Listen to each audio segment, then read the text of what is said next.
வணக்கம். முன்னெல்லாம் பயணம் பண்ணும்போது, நம்ம ட்ராவல் பண்ணும்போது பார்த்தீங்கன்னா, பக்கத்தில இருக்கிறவங்கள்ட்ட அறிமுகமாயிக்குவோம். நல்லா பேசிட்டே போவோம். ஆனா, இப்பல்லாம் பார்த்தீங்கன்னா அப்படி கிடையாது. மோஸ்ட்லி ஃபோனை மட்டும் தான் நம்ம யூஸ் பண்ணிக்கிட்டே இருக்கோம்.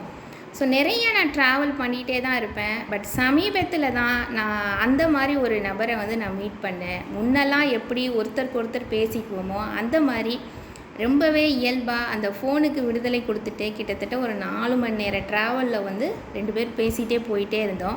ஸோ அவங்க கூட பேசும்போது அவங்க கூட பேசினதை வச்சு நான் அனலைஸ் பண்ண விஷயம் என்னன்னு பார்த்தீங்கன்னா, அவங்களுக்கு கடவுள் மேலே நிறைய கோபங்கள் இருக்குது அப்படின்னு தெரிஞ்சுக்கிட்டேன்.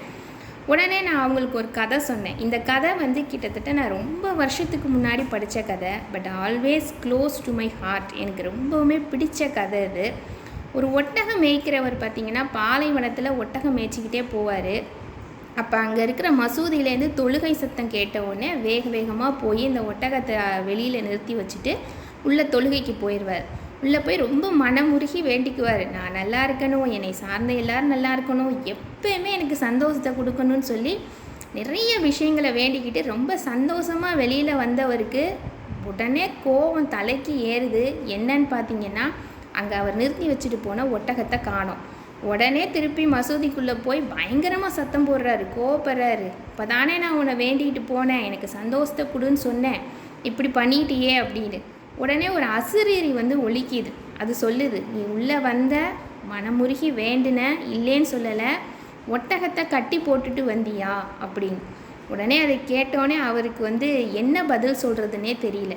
ஏன்னா அவர் உள்ளே போகிறாரு, மனமுருகி பிரார்த்தனை பண்ணார், கரெக்டு. அவர் ஒட்டகத்தை கட்டி போட்டுட்டு வந்திருந்தா அது கண்டிப்பாக காணா போயிருக்குமா? இப்போ யாரோட தவறு? இதுக்கு ஒரு ஃபேவரட்டான ஒரு கோட் இருக்குது. Trust the Allah but tie the camel அப்படின்னு சொல்லுவாங்க. அதாவது எந்த கடவுளாக இருக்கட்டும், கடவுளை நம்புங்கள், ஆனால் அவங்க கடமையை சரியாக செய்யுங்க அப்படின்னு. அவரோட கடமை அந்த இடத்துல கட்டி போட்டிருந்தா அந்த ஒட்டகம் காணா போயிருக்காது. அதே தான் என் கூட பயணம் பண்ண அந்த நபரும் ரொம்ப நல்லா புரிஞ்சுக்கிட்டாங்க. கடவுளுக்காக எவ்வளவோ விஷயங்கள் செய்து அவங்க நினச்சது நிறைவேறலைன்னொன்னே கடவுள் மேலே கோபம் வருது, விரக்தி வருது.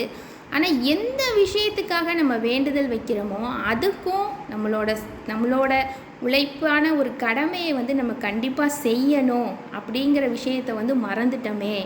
நம்ம கடவுள் மேலே நம்பிக்கை மட்டும்தானே வச்சுக்கிட்டே ரொம்ப நிறையா இருந்தோம், கடமைக்கு நம்ம நேரம் கொஞ்சம் ஒதுக்காமல் விட்டுட்டோமேன்னு சொல்லி ரொம்பவே அவங்க யோசித்தாங்க. பயங்கரமாக சந்தோஷமும் பட்டாங்க. கண்டிப்பாக இந்த கதை என் வாழ்க்கையை நிறைய மாற்றத்தை உண்டு பண்ணியிருக்கு அப்படின்னு சொல்லி. ஸோ உங்களுக்கும் இந்த கதை கண்டிப்பாக பிடிக்கும்னு நினைக்கிறேன். எந்த கடவுளாக இருக்கட்டும், கடவுளை நம்புங்க, ஆனால் உங்கள் கடமையை செய்ய மறந்துடாதீங்க. நன்றி.